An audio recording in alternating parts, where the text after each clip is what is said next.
Marcus Ambrose lost a motor in first practice. He is back on track after changing motors.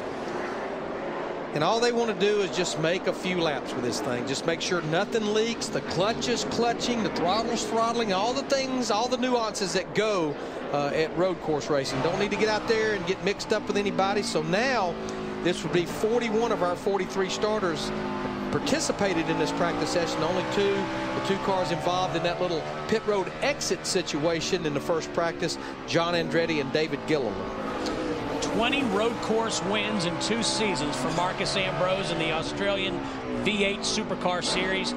Championship seasons in 2003, 2004. And Jeff, you just really can't, I don't think we can stress how much work went on this 47 car in about the last hour and a half. There was a lot of work had to go on, much beyond just changing the engine. Exactly, and the main thing here that's really happened now, Larry, is they can run 3 or 4 laps, get a feel of what the track conditions are, that he can feed back to his engineers, plus knowing that everything is working properly.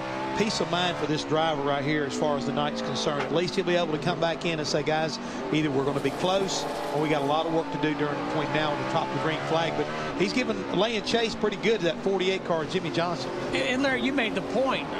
Kyle Busch won from 30th last year. So, and with the double file restart shootout style, you know, Marcus is going to be even within closer shouting distance. But here's what Frankie Kerr will have to do. We talked about the fuel window and racing the race backwards. You know you can run conservatively 40 laps on fuel, which would be pitting at lap 30 and lap 70.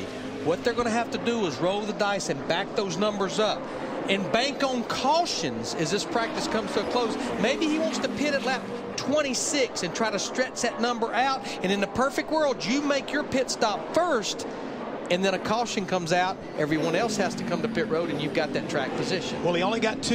Hey, oh, no.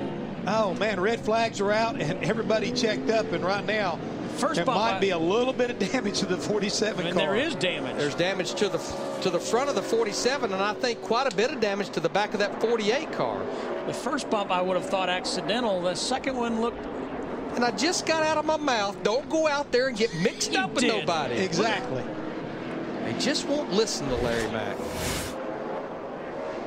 This is going down into turn 11. You can see Jimmy Johnson locked that left front, little bump there. But he stops. Yeah. And, you know, it's kind of hard to blame Marcus for that because he expected him to go, and he basically stopped once again right in front of him.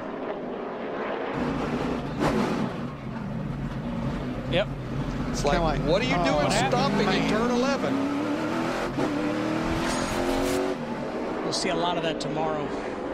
I was getting ready to make a comment about that double file restart. Yes. It can either help you or it can hurt you, depending on how the carnage turns out at top of turn 2. But what are we going to do at turn 2, Mike Wells? We're going to lock those cameras down. Lots of highlight reels there. A.J. Allmendinger, Ron Fellows, Robbie Gordon, Juan Pablo Montoya, the quickest. Thanks for being with us here at Sonoma.